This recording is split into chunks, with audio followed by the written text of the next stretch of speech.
जय जगन्नाथ दर्शक बंधु मध्यबाबू पेंशन 3000 टंका भत्ता को लेकिन वर्तमान सारा राज्य में आलोड़न सृष्टि होचे।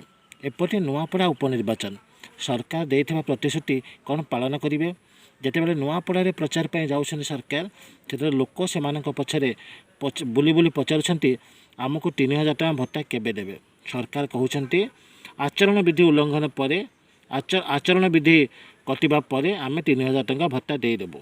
तेबे सरकार करथिबा संकल्प पत्र रे 3000 टंका भत्ता लोकों को मिलिबो कि केबे मिलिबो कौन कहिसेंती आईन मंत्री कौन कहिसेंती मुख्यमंत्री आ कौन कहउछंती लोकंकर मत नुआपड़ा उपनिर्वाचन नवेम्बर 10 तारिख में यही भितर सरकार कौन प्रतिश्रुति पालन करेंगे जानापी आरंभ शेष पर्यंत बिना स्किप कर देखु एवं पाखे थिबा बेल आइकन को दबाई दिंटू जहाँफल आगक आसुवा समस्त भिडियो इनफर्मेशन आपण मैंने पाइपर।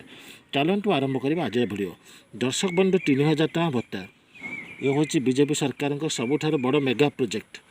प्रथम मेगा प्रोजेक्ट थिला सुभद्रा योजना जो थे सबू महिला को 50,000 टंकार 50,000 टंकार राशि प्रदान कराइथिला किंतु मध्यबाबू पेंशन योजना रे सरकार कही कि आम सरकार को आसवा मात्रे सबू वृद्ध वृद्धा असहाय विधवा भत्ता हिताधिकारी को विकलांग भत्ता हिताधिकारी को आम 1000 टंका जगार 3000 टंका भत्ता प्रदान करूँ। यह सरकार संकल्प पत्र कही किंतु सरकार को आसिला परे केवल 80 वर्ष ऊर्ध एवं 80% अधिक लोक मानू 3500 टंका दे बाकी 60 ରୁ 80 वर्ष लोक मानू 3000 टंका सरकार देले ना। तेणु सारा राज्य में बर्तमान पंचायत स्तर आरंभ कर ब्लॉक स्तर पर्यंत जिला स्तर पर्यंत एवं राज्य स्तरीय आंदोलन जारी है एवं विधानसभा लोक घेराव कले एवं विधानसभा जो 2 थर समस्त वृद्ध वृद्धा विकलांग असहाय भत्ता हिताधिकारी मैंने विधानसभा घेराव कले सेतेबेले सरकार तरफ माननीय आईन मंत्री बा माननीय अबकारी विभाग मंत्री बा माननीय पूर्त विभाग मंत्री कही कि आमे 80 वर्ष ऊर्ध एवं 80% अधिक लोक मानू 3500 टंका भत्ता देचु आ जो 60 ରୁ 80 वर्ष लोक रहिले से आम खूब अल्प दिन मध्य 3000 टंका भत्ता देबू। चलित आर्थिक वर्ष शेष सुधा आम एक बजेट उपस्थापन कर 3000 टंका भत्ता देदेबू किंतु या भितर दीर्घ 14 मास बीतीगला। एपटे जाजपुर जिलार 163 जन भत्ता हिताधिकारी मान्यवर हाइकोर्ट द्वारस्थ होते से भत्ता ठीक से मिलू ना तेणु से मान्यवर हाइकोर्ट द्वारस्थ होते और मान्यवर हाइकोर्ट से सपक्ष विचार दे से 4 वर्षर बकिया राशि सहित भत्ता प्रदान करने आदेश देते। संपृक्त जिलापाल को 4 वर्षर बकिया भत्ता सहित भत्ता प्रदान करने आदेश देते। तेणु यही कथा द्वारा लोक मानक मनरे एक असंतोष भाव जागृत होची। जदि सरकार कहले 80 वर्ष अधिक लोक मानक भत्ता 3500 मिलिबो तारा समस्त को कौन पे मिलू नाही। एपटे सरकार तरफ मान्यवर आईन मंत्री मान्यवर अबकारी विभाग मंत्री मान्यवर पूर्त विभाग मंत्री 3 थर कहले कि आमे 3000 टंका भत्ता अल्प दिन मध्य देबू जहाँ बुद्धिजीवी सम्मेलन कही कटक बुद्धिजीवी सम्मेलन कही द्वितीय बालुगाँ एक मीटिंग माननीय आईन मंत्री श्रीजुक्त पृथ्वीराज हर्षवर्धन महोदय कही कि आम 3000 टंका भत्ता अल्प दिन मध्य देबू। तापर माननीय मुख्यमंत्री जितेबाला सेप्टेम्बर 22 तारिख निशा मुक्ति आंदोलन समय गणदौड़ अनुष्ठित होता से माननीय मुख्यमंत्री कलिंग स्टाडियम मुख्यमंत्री दौड़िकी आसिले एवं मे फेयर छक निकट एक चा पीवा अवसर में माननीय मुख्यमंत्री जन महिला अभियोग शुणा अवसर कही कि आम अल्प दिन मध्य 3000 टंका भत्ता देदेबू। तेणु यह कहबार आसी वर्तमान 14 मास बीतीगला। एपटे नुआपड़ा उपनिर्वाचन में सरकार घेरी बीजेडी आ कांग्रेस कांग्रेस रणनीति प्रस्तुत कर माराथन प्रचार जारी रखिंट। एपटे बीजेडी कही कि जदि सरकार 3000 टंका भत्ता न देउछंती ताहले बीजेडी को भोट दियोनी। कांग्रेस माराथन प्रचार जारी रखी। एपटे बीजेपी सरकार संकल्पबद्ध बोली कहते आम भत्ता देदेबू किंतु केबे भत्ता देबू कौन निर्दिष्ट तारीख उल्लेख होना। तथापि सरकार कहते आम आचरण विधि हटिबा परे आम भत्ता टंका देदेबू किंतु ताहा केते ग्यारेंटर ताहा वर्तमान से जना पड़े। आपण मैंने जानी तेलंगाना रे वर्तमान 4500 टंका भत्ता दि जाऊँगी तापर आमर मध्यप्रदेश भत्ता बढ़ी, छत्तीसगढ़ भत्ता बढ़ी, केरल में 6,000 टका भत्ता दि जाऊँगी, 4,000 5,000, मध्यप्रदेश 4,000 5,000 6,000 तीनोटी स्लाब रे भत्ता दि जाऊँगी।